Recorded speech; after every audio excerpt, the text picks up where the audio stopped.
Já o São Paulo tem uma sondagem do Barcelona por um meio-campista. Últimas do mercado, bastidores e finanças. Fala aí, pessoal, eu sou Jorge Nicola, bem-vindos a mais um vídeo do canal. Sempre bom ter vocês por aqui. Sem perder tempo, pedir para deixar like, se inscrever no canal e ativar as notificações.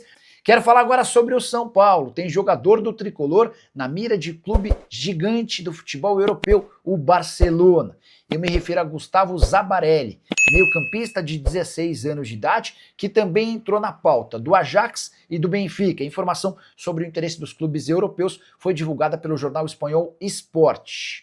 Vale a lembrança de que o Zabarelli já assinou o primeiro contrato profissional com o São Paulo. O tricolor, preocupado com esse assédio, colocou a multa lá em cima, 387 milhões de reais para transferências do atleta para o exterior. É óbvio que o São Paulo não vai cobrar toda essa grana por um atleta que ainda é bem jovem, só 16 anos de idade. Mas foi uma forma que o São Paulo encontrou de se precaver, de se prevenir e não perder o jogador por cifras baixas.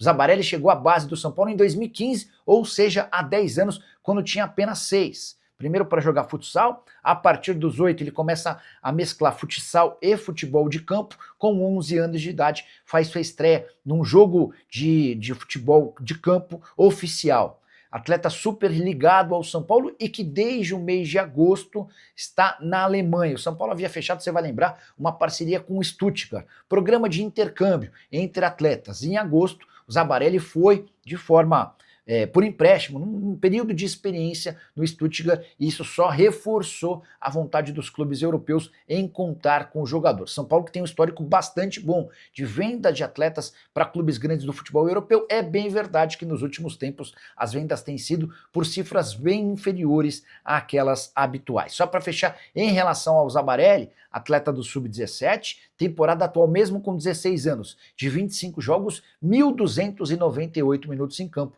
e um gol marcado. O que eu posso contar para vocês é que ontem perguntaram se o Marcos Rojo, ou Rojo, sei lá, como queiram, o zagueiro ex-Boca que está no Racing, se ele podia pintar no São Paulo. Confesso que eu nunca tinha ouvido falar sobre o tema e fui perguntar por uma fonte do São Paulo. A pessoa disse, ó, aqui a gente não falou sobre o Rojo. E não tem nada a ver com o perfil de atletas que o São Paulo vai buscar, né? O São Paulo pensa na contratação de jovens e com pouco histórico de lesão. O Rojo tem 35 anos de idade e vários problemas com o joelho, tá? Então, diante desse cenário, dá para descartar qualquer possibilidade de contratação dele. Boa noite, Nicola. Será que o São Paulo vai para a Libertadores? Gil, se eu tivesse que apostar hoje, apostaria que não. O São Paulo vai precisar melhorar bastante nessa reta final e o fato de não mais jogar dentro do seu estádio é um fator complicador. São Paulo faz mais 4 jogos como mandante. Red Bull Bragantino, Flamengo, Juventude e Inter. Todas as partidas lá na Vila Belmiro, porque o São Paulo alugou seu estádio para shows. Até por isso o São Paulo vai faturar 20 milhões de reais. Descobrir a arrecadação do São Paulo desse ano não foi divulgada e não será tão cedo. São Paulo alega que ainda não tem um número fechado, tá? E aí, sem essa situação, não dá para entender ao certo como é que vai funcionar. A estimativa é de que o São Paulo não ultrapasse 800 milhões de reais. Deixa eu contar uma pitadinha de algo que eu também vou trazer em vídeo para vocês. Aqui a gente adianta tudo, não tem problema. O Flamengo deve ficar entre 1,8 e 2 bilhões, 1 bilhão e 800 milhões ou 2 bilhões de reais nesse ano, tá? Esse é o fator. Vamos lá. Bora falar sobre faturamentos dos clubes para a próxima temporada e aí vocês vão entender um pouquinho do desnível financeiro que está sendo criado no Brasil. O Flamengo, que era até hoje o clube que mais havia faturado, vai saltar de 1 bilhão e 300 milhões de 2024 para algo entre 1 bilhão e 800 ou 2 bilhões de reais no próximo ano. O Palmeiras vai saltar de 1 bilhão e 200 milhões do ano passado para algo entre 1,7 e 1,8 bilhão de reais em 2025. A estimativa é de que São Paulo e Corinthians fiquem entre 700 e 800 milhões de reais, bem próximos, mas um pouquinho à frente de Fluminense e Botafogo. O Flu e o Botafogo disputaram a Copa do Mundo de Clubes e até por isso tiveram cotas e premiações bastante interessantes. Os demais clubes devem ficar todos de 500 milhões para baixo. Só para vocês entenderem, quando a gente fala do Flamengo faturando 2 bilhões e o Vasco da Gama faturando 500 milhões, um Grêmio faturando 500 milhões, um Santos faturando 500 milhões, cara, é muita diferença, é muita discrepância. A gente está falando de 4 anos de arrecadação de um Vasco para 1 ano de arrecadação do Flamengo, que já tem o melhor elenco do país e a maior folha. Então, a tendência é que Palmeiras e Flamengo se distanciem cada vez mais dos rivais. E Flamengo e Palmeiras são os grandes candidatos ao título do Brasileiro e são os finalistas da Libertadores da América. Você sabe que o campeão da Libertadores desse ano vai ter direito a 24 milhões de dólares de prêmio. A gente está falando de mais ou menos algo na casa dos 130 milhões de reais.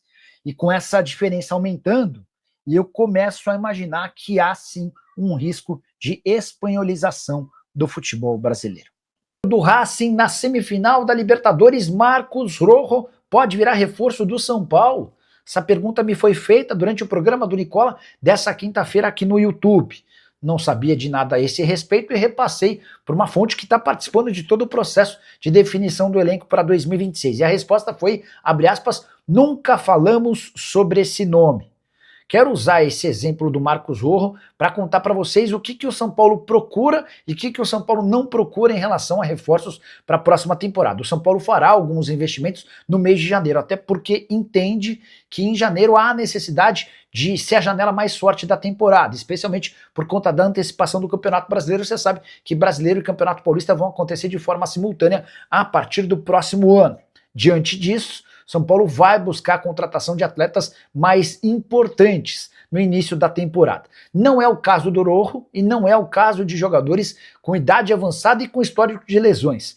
E o zagueiro argentino do Racing tem as duas condições: 35 anos de idade e muitos problemas, quase todos relacionados a seu joelho. Antes de trocar o Boca Juniors pelo Racing, essa mudança aconteceu nessa temporada. O Rojo havia sofrido com uma série de problemas no joelho. Chegou a ficar 8 meses sem atuar. Em um desses momentos de pausa, chegou a ser especulado no Palmeiras, nome não confirmado.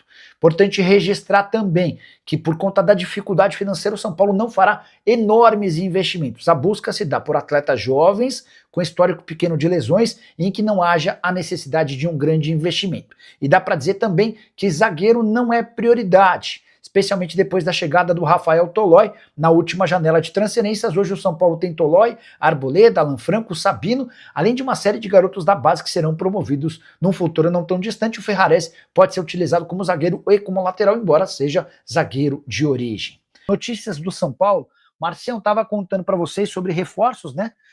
Durante a live trouxe 3 nomes de atletas da base que já estão no processo de transição, e estou aguardando aqui para ver se tem alguma verdade nessa história de Marcos Rojo do Racing no São Paulo, tá? E com o Flamengo campeão da Libertadores, o Campeonato Brasileiro, o AB19, tira a minha dúvida. Não, estava explicando no comecinho da live, mas não custa repetir.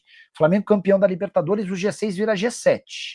Se um time da Copa do Brasil for campeão, se o campeão da Copa do Brasil estiver entre os 7, aí vira G8. Por exemplo, o Cruzeiro e o Fluminense, um é terceiro, o outro é sexto. Se esses dois forem campeões e se mantiverem nessas posições, o G7 vira G8, tá? Não vai dar para ser G9, isso só aconteceria se o campeão da Sul-Americana também estivesse entre os primeiros. O Galo pode até ser campeão da Sula, mas está cada vez mais distante a possibilidade dele pegar uma vaga, dele ficar entre os primeiros do Campeonato Brasileiro. O Everton Vilas Boas, Nicola, o São Paulo tem previsão de acertar todos os direitos de imagem atrasados até o fim do ano. A ideia é fechar agora no começo do mês de novembro, tá? O São Paulo já pagou um mês de imagem atrasada na semana passada, assim que o Márcio Carlomagno assumiu o futebol, e a promessa é de que os problemas serão solucionados. Esse segundo mês de direito de imagem será solucionado na próxima semana, no máximo na outra. Que mais? Chegou a resposta importante, por isso que você precisa ficar até o fim da live sempre. Durante a live, perguntaram se Marcos Rojo, zagueiro do Racing, que já foi do Boca, pode ser contratado pelo São Paulo. Ninguém falou sobre esse nome dentro do São Paulo. Então, descartemos, acho não fazia muito sentido mesmo, até pela idade. Eu comecei a live dizendo que o São Paulo vai bater na tecla de que precisa contratar jogadores jovens. O Marcos Rojo, hoje, quer ver, ó? Fez bons jogos contra o Flamengo, tá? 35 anos de idade. Problema sério no joelho. Há quem garanta que a condição do joelho dele é péssima. Mas, enfim, 35 anos de idade, faz 36 agora no mês de março do ano que vem. 20 de março.